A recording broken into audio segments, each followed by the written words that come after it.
I hope you are having a good day at Deadwood. It's my first time this year, so I'm pretty excited. You know, it's this kind of conference when, you know, we feel like a whole family, not as a Lannister way, of course, but, you know, it feels nice, you know. Okay, so I'm going to talk about hardware hacking, more like 101 curiosity, you know. So I'm going to put a timer first, so I'm not in trouble. Okay, so that's me. So I'm a penetration tester in Montreal. Disclaimer for the French accent, I'm sorry. I'm also doing some streams on Twitch sometimes, doing some soldering and ethical hacking. And I'm a speaker. I did in Cyber, NorthSec. I have the badge here, pretty cool conference too in Montreal. Besides and this one, Deadwood, that's pretty cool. So yeah, I was previously a firefighter in France, and I moved in pen testing because that was cool. So here I am now. So about the menu today, disclaimers, or AKA don't sue me. We are going to talk about the IoT landscape, some basic knowledge about IoT and what we can find inside. Then some requirement if you are interested to dive into that domains, and then some OSINT techniques about some device, firmware analysis, and case study with connected camera. And at the end, questions. Okay, so obviously, first disclaimer about electricity. If you are curious about hardware hacking, you are going to handle device connected to probably the wall. So don't plug anything to the wall, like just stick to the device itself. You should be good, but just make sure don't damage the device and don't damage yourself, obviously. Just be careful. Another disclaimer about soldering. You may need to do some soldering for some device to plug on the different serial ports. Just make sure to solder in like open space. Don't burn yourself and don't burn the device also. It can happen. Another disclaimer about ethical hacking. Maybe you will find some vulnerabilities that are not reported, or maybe some 0 days or stuff like that. Just be sure to report those vulnerabilities to the vendors and don't share them on Twitter before doing that. Yeah, just protect yourself. Okay, so let's talk about the IoT landscape. So yeah, I put a lot of French memes in those slides. So we love numbers. Regarding the estimated IoT in 2024, 18 billion, that's a lot. Even more in 2030, around 40 billion estimated. So when we think about IoT, you know, they are connected everywhere, probably vulnerables also everywhere. So for attackers and pen testers, it's a sweet attack surface, especially if they are connected to internet without any protection. For example, there is like this breaker bot, if any of you have heard about this one, 2017. So it's like a malware, destructive one. It's going to like brute force any telnet session that are like left open on the internet, telnet from the IoT device. Then it's going to run some commands trying to corrupt the flash, delete stuff. So at the end, the device is like break and it can't connect to the internet anymore and you can't do anything about it. So yeah, it estimated like 10 million devices were like destroyed. It's pretty hard. On the other hand, you have also Mirai. The goal here with Mirai was to turn the device, the IoT device, into a botnet. In this scenario, the goal was just to destroy them. So yeah. Regarding the challenge about the IoT, yeah, we have like a limited memory. If we think about the previous one, the brick bot, it will not happen on a regular server or regular computer because you have way to revert the flash and the firmware. But here on those IoT with the limited space, you don't have like the backup to hold the firmware and revert back. So yeah, it can happen. Also, some vendors are using like chip component, so it can easily break and yeah, not very reliable. We have a limited user mindshare. For this one, I mean like for every day you are going to use your smartphone, so you are going to change the password, I hope. The computer also, you're using that one every day, so you're doing the updates, removing default password. Regarding IoT, most of the time they are being set up, put in place, and you don't touch that one again because it's working, and you leave it there.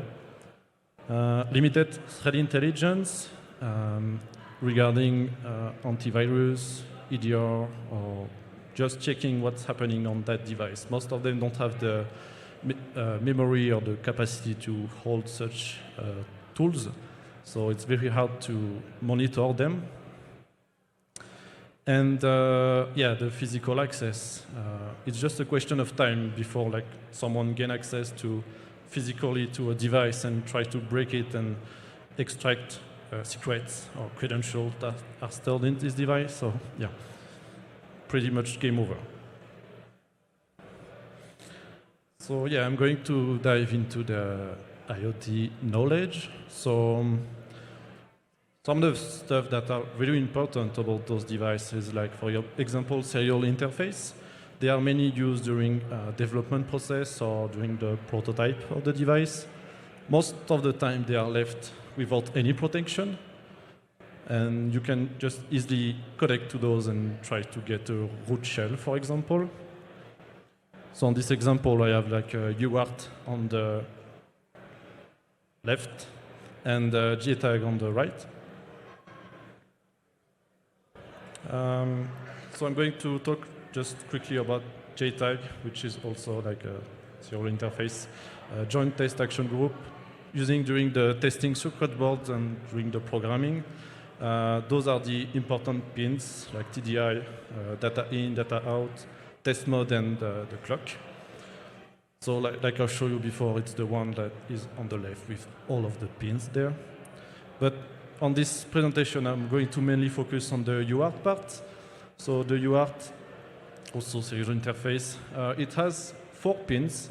And if you want to connect a device using UART to another one, you will need also a UART port on the other one.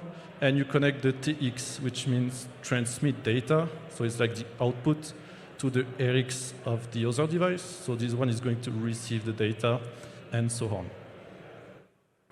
So most of the time, they are not going to be soldered like this on the screen. You have the 4 pins and you can easily plug something on those. Most of the time it's going to be something like that. And you will have to solder the pins, the header, to be able to plug something. I'm going to talk also about the firmware part. So it's like a file system that is stored inside a non-volatile memory, so mostly in read-only. Provides low-level control and instruction to the hardware part. And 99% of the time it will be like Unix file system. Regarding the flash memories, you have a different type of those. I'm mainly going to focus on the first one, the NOR flash. It's SOIC8 package, so that means like there is like 8 legs. Then you have the NAND flash, eMMC flash. Those flash are mostly on like very thin Chromebooks or stuff like that. And then you are slowly moving to UFS flash. So as you can see, depending on the flash you are going to encounter during your hardware hacking, you will need specific tools to extract those and trying to put them back together. So yeah, at the end, it's an expensive hobby, but I'm going to talk about that later. Regarding the NOR flash, so this one, it's the SOIC8 package. So it has data read, write bit per bit. So the NOR flash allows precise control over individual bytes making it efficient for tasks like that requires a lot of data manipulation. It has low storage requirements, so it's very suitable for like application with minimum storage that needs low latency, vault-free memory. So this one is kind of highly reliable if you want to work with those chips. It communicates with serial peripheral interface protocol. I'm going to talk about that after. And when you start your journey, for example, you open a device and you see a flash like this, they are all going to have a label printed on top. So this number is pretty important because you can do some OSINT on the internet, trying to find the data sheets. Those data sheets are mainly in Chinese, but you will see like a lot of the function that the chip can handle, instruction, what pins are used to do what. Regarding the pinout, so this one is a standard.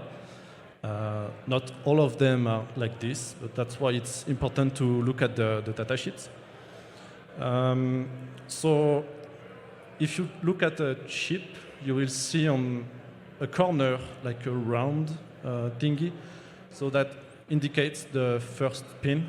So in this case, the first one will be the chip select. So this one is making sure that only one device communicates at a time using the SPI bus. Then you have the TDO, the MISO. So this one is just to transfer data, the chip to the master. So it's like the output from the chip's perspective. Then the other one is the output. We have the clock signal that synchronizes the data transferred between the master and the flash chips. And the other one are like VCC, voltage, and ground.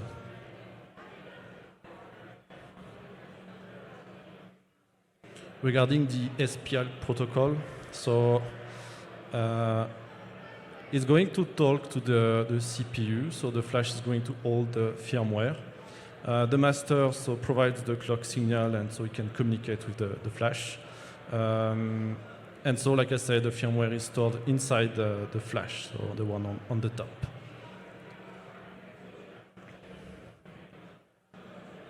Okay, let's jump into the requirement. Since it's mostly physical, I'd say that you are doing pen testing for most of you. You need like computer, virtual machine, and you can start doing labs. Here on the hardware hacking part, you will need like physical stuff to plug on devices. So just a warning, don't break the bank. It can be expensive. Don't start doing hardware hacking on fancy gears like tomorrow. Don't start doing that on your PS5, please, or the ISP router. That could be a bad idea. You are going to destroy a lot of those devices. So this is an example of what I can find on the street. The first one is the ISP router from an internet provider in Canada. And the last one is pretty fun. It's like a medical device that you use to inject product in your arm. I don't know how to translate that in English. But yeah, there is like a serial port on that one. So yeah, anything you can find that is connected or some smart capability, you will just can grab that one and trying to open it and see what's inside. Regarding some mandatory requirements, those are like the basics. You will mostly need a UART to USB bridge. That's the one on the top. Pretty cheap. You can find that anywhere. So this one, it's a USB that you plug on your computer, and the other pins are going to be plugged on the device itself using the UART protocol, serial port.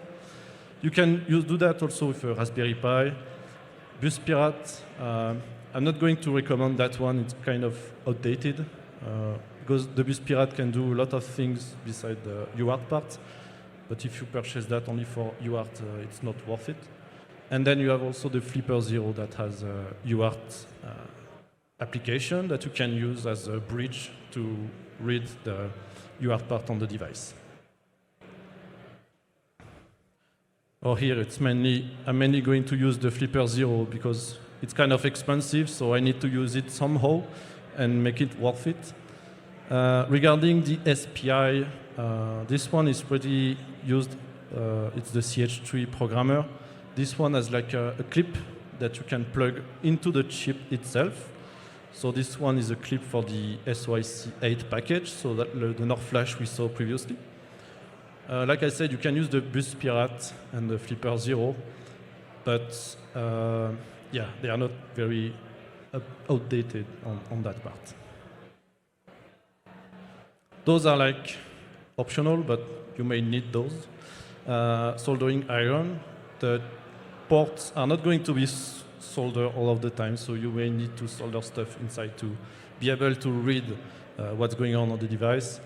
Multimeter also very important to, for example, let's take a look at the UART. You won't have always a label that says this pin is for TX, this one is for RX. You may need to try those with the multimeter and see which one is transmitting data, so you can see that with a multimeter. So yeah, it's very useful. And obviously some wires if you want to connect stuff together. And so those are some free resources if you want to really deal into that field. You have Matt Brown that's doing a lot of YouTube videos about that. That's very helpful, very user-friendly. Bean Hitter is more like into the electronic parts. He has, for example, a series of videos that talk about how to build a computer from scratch. So definitely worth it. You have Andrew Bellini, also working for TCM Security. He's doing a lot of blogs and videos about that. And you have the awesome hardware hacking, hardware and IoT hacking. It's a GitHub repo if you want to have more resources about that. Yeah, so regarding about the OSINT, so let's say you're interested about doing a hardware hacking on a device, but you don't have the device with you. And you want to see if you have the tools that would be required to, for example, plug or stuff like that. You could start by looking for the FCC ID.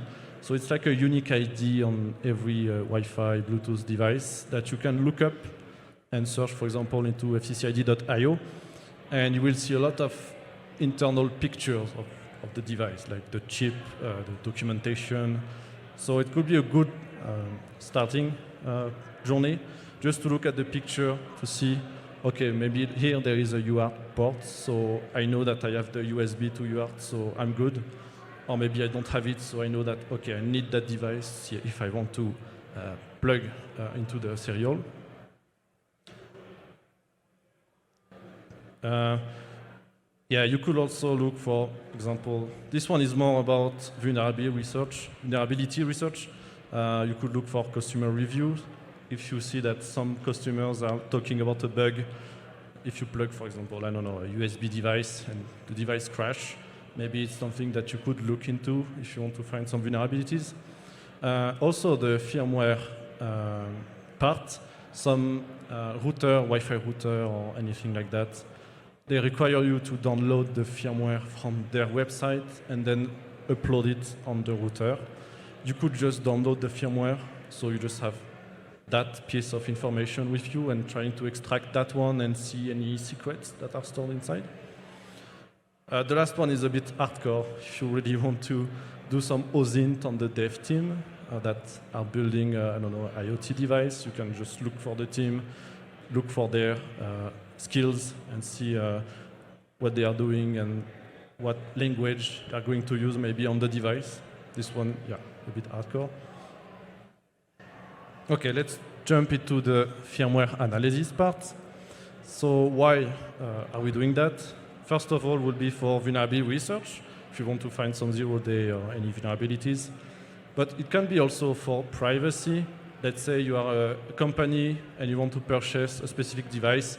Maybe you want to look inside that one and see, okay, maybe this one is going to exfiltrate data, or maybe there is like some kind of a backdoor that is used for customer support or for the vendors. That's how they call the backdoor here. And also you could see that in an open source perspective. If you know how the device is working, you could build a custom firmware and then like have complete, what's that? I'm losing my words.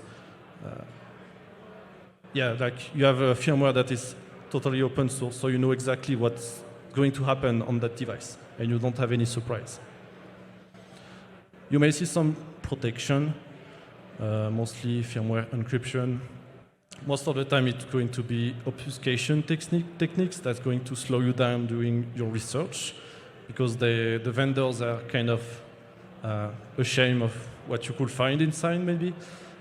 Sometimes the debug interface are going to be locked down, or yeah, it could happen. Or sometimes you are going to see some physical anti-tamper mechanism, like a robust and sealed enclosure. That's if you try to open, maybe you're going to break the PCB and you can't use the device anymore. Also, sometimes they pour a lot of epoxy resin on the chip, so it's like very hard to see what kind of chip it's below. Yeah, those kind of stuff. So the goal is just to slow you down before you reach any goodies inside the firmware. Regarding the firmware analysis, we have multiple ways to obtain that binary file. I'm going to talk about those. The first one is the direct download. So this one, you don't need the device with you. You can just download it to the vendor and you have it. If you want to extract information, you may need like a Unix operating system and some tools like Binwalk, DD, and SquashFS tools. So this one is just an example with, what's the name? Archer C20. So this is a Wi-Fi router. Here you just download the binary file, so firmware.bin. You can look at the partition that are inside using Binwalk. So you have the start address of each partition. For example, here we have like a U-boot, which is the kind of a bootloader to load the firmware. We have a compression LZMA. This one is mostly going to store some configuration files, pictures, and stuff like that. And the most important part is the SquashFS file system. So this one is going to hold the Unix file system of the device. So if you want to extract this one, we can use Binwalk using the -ME. So it's going to recursively extract all the partition and store them into your computer. This command doesn't work all of the time, so you could use the DD command.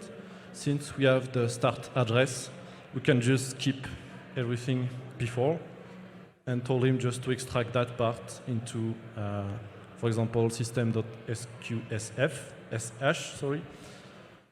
And once we have that, we can just, it's like a zip archive, so we can just unzip the file, and there we go. We have everything, the system, Unix system of the router here in our hands. So we can just start doing some static enumeration, like looking for secrets, hard-coded credential, certs, and stuff like that. Also, we can grab some custom binaries and start doing some reverse on those. The other way is using the serial access, let's say the UART, and make sure that there is no protection on the boot part of the device. So for this, we need obviously the device in our hand and some kind of a bridge to read the UART port. So on this part, yeah, this is a camera, the Tapo C200. I didn't talk about the baud rate. The baud rate is like the speed of the device. So you need to configure, you need to find the right baud rate for that device and configure the bridge with the same one. So you will, the device and your computer are going to understand each other. if you don't have the right baud rate, you won't understand anything that the device is going to send you. On this particular device, the U-boot, there is a combination keys that you need to press once the device is booting. The keys are just SLP, and then you enter like a computer when you enter in the BIOS part. Yeah, at this point, make sure that it's not a device that you are going to use after. So this is, for example, a boot process. Once you plug on the UART and you start the device, you can see a lot of useful information. Here on the top, we can see the flash serial number. That could be useful to research some documentation.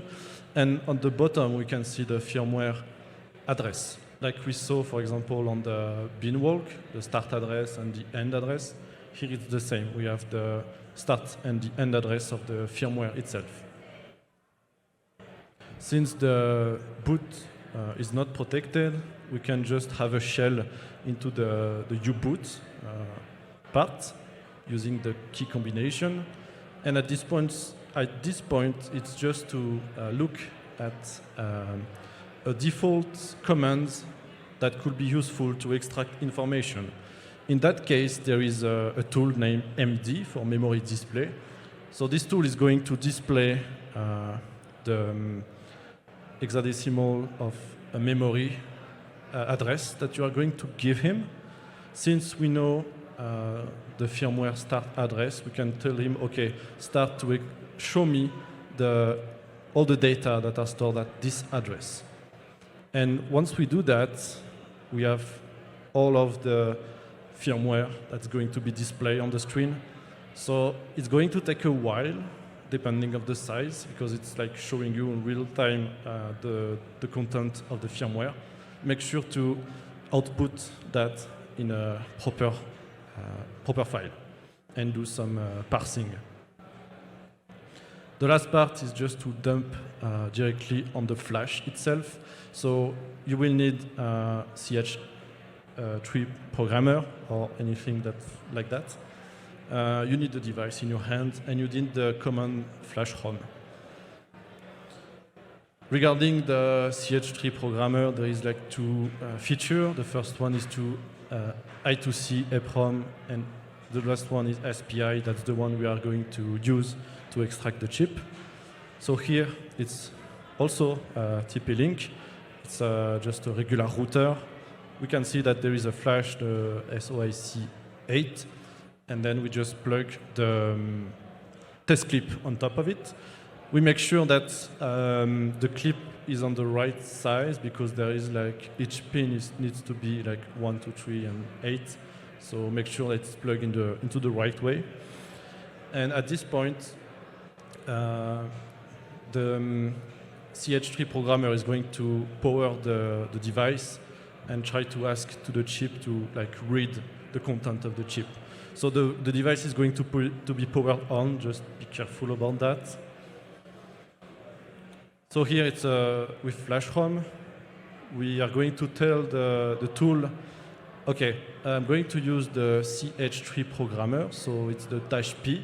So we put the name of the programmer. And then we are going to output that in a binary file, so router.bin.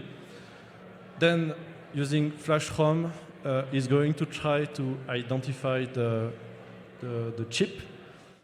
If the chip is not is not inside the tool, it's not recognized, you will have a hard time to extract the content. And at the end, it's going to store that into the router.bin. Just be careful to read the documentation, because some chips have like a lock, so you need to power a pin or maybe put a pin to ground to be able to read the chip. So the next step, once you get the router firmware in a binary, well, you could do some firmware analysis, reverse engineering, finding vulnerabilities. You could also try to do some firmware emulation. This one is like the OWASP cheat sheet regarding firmware testing, if you are interested. Okay. So I was playing around with routers and stuff, and I had like a connected camera that was like taking dust. So I was kind of interested about what I could find inside, and I saw that there is like a CV on this camera. So I wanted to explore that CV and trying to play around. So this is the Tapo C200. That's the one you saw previously that was like dismantled. It has Wi-Fi, CPU, RAM, and this is the FCCID.io. So that's the FCCID TE7 something. So if you look at that ID, you will find pictures of what's inside the camera and the different documentation. So that's the schematic of how I use the Flipper 0 to connect on the camera. You can use, don't need to use a Flipper 0, obviously. You can use a USB bridge to UART. So just TX to RX and RX to TX. And then you plug the Flipper 0 to the USB part. And then you just have to play into the GPIO part. There is a USB bridge, and you can use that application to receive the data. So yeah, but to do that, you need to like destroy the camera. Do you see the UART part on those pictures? So I don't know if I can point, but that's the under the glue. You have like 4 metallic round. Those are the UART ports on the camera. So there is no hole, there is no pin header. So you had like you need a soldering iron to be able to solder wires on that one if you want to be able to read. Yeah, again.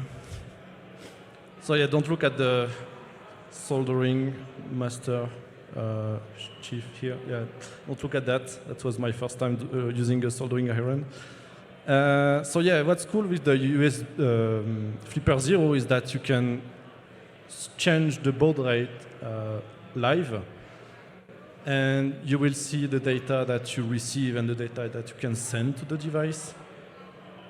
Regarding that camera, it was a bit funny because each time you power the camera, it's going to do a 360.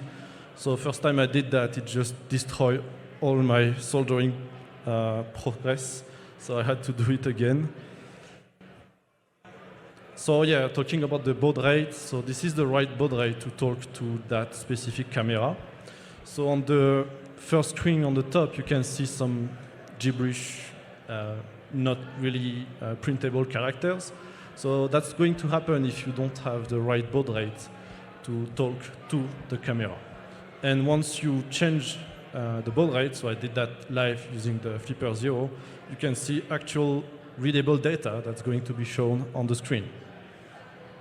And this information is just the bootloader, the boot process of the camera. It's like, you know, when you have a Ubuntu machine and that you power on, it's going to show you all the boot process. That's the same thing that's going to happen. It's just that here, they are sharing that using the UART port. So if you just listen to that port, you can see all of that. But there is a catch on that part. There is a logging screen, and I didn't have the password at that time. But I managed to grab the firmware. So if you have the firmware, we could be able to retrieve the password because it's stored in clear text. Well, clear text inside the Unix files. So regarding the firmware, we just like bin walk, extract all the partition, and then we go to the etc passwd. We have the root hash here, and we can just use any like John the Ripper hashcat, trying to crack that hash if it's inside the word list, obviously. On my hand, someone else has already done the hard work, so I was able to find the password. So it's just SLP will take here. And once you get the password, you have just root access to the camera itself.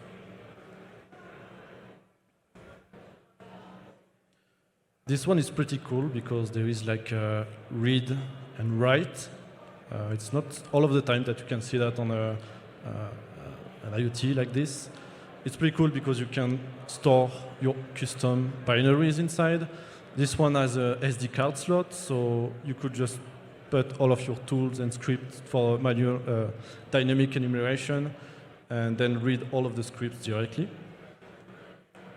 And also you can just edit some configuration files directly to the camera.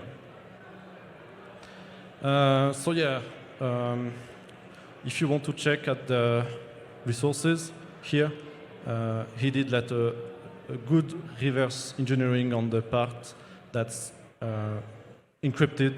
It's going to encrypt all the password and the SSID keys. So yeah, it's just a binary that's going to get the encrypted password and it's going to retrieve you the plain text. So that's pretty cool. Since it's there is a Wi-Fi card, it's going to store all the Wi-Fi information, SSID and password.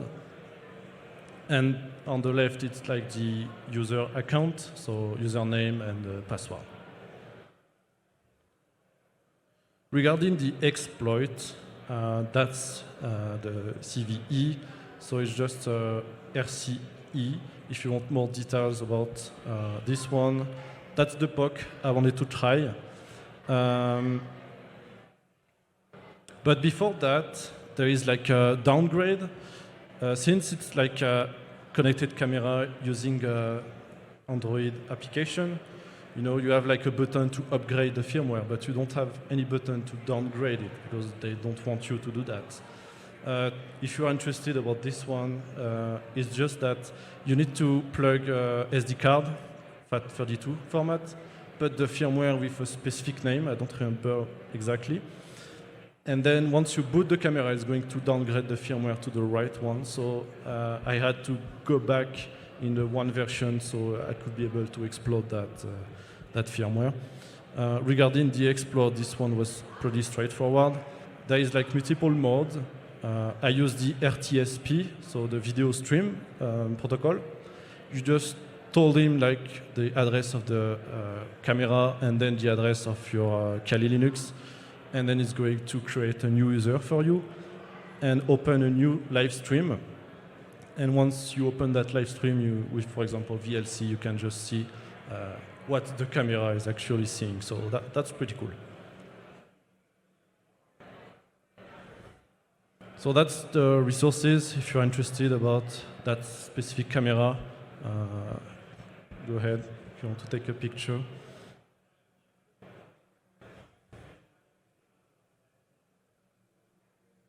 And that's it for this presentation. Thank you very much. You can just scan. There is no malware, promise. And thank you. What?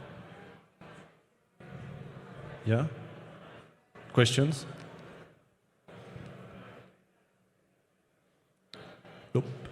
If you have, yeah, questions. Yeah, it's like in my imagination, theoretical question. So you told us about the camera that you exploited. Is it possible to find like a vulnerability when you have access to more than just one camera that you have on hand, but like a cluster of cameras, and for example, use that knowledge in a physical pen testing like engagement to like hack the particular cameras in like a specific facility? Well, yeah, it can happen because, for example, if the company purchases the same type of camera, they are going to set up the camera with the same probably configuration. Probably they are going to update them at the same time. So if one is vulnerable, probably all of them are going to be vulnerable. So yeah, it's going to be also, I've seen that during a red team engagement where they are going to purchase the same, for example, NFC reader as the client, then trying to exploit that one in a lab at home.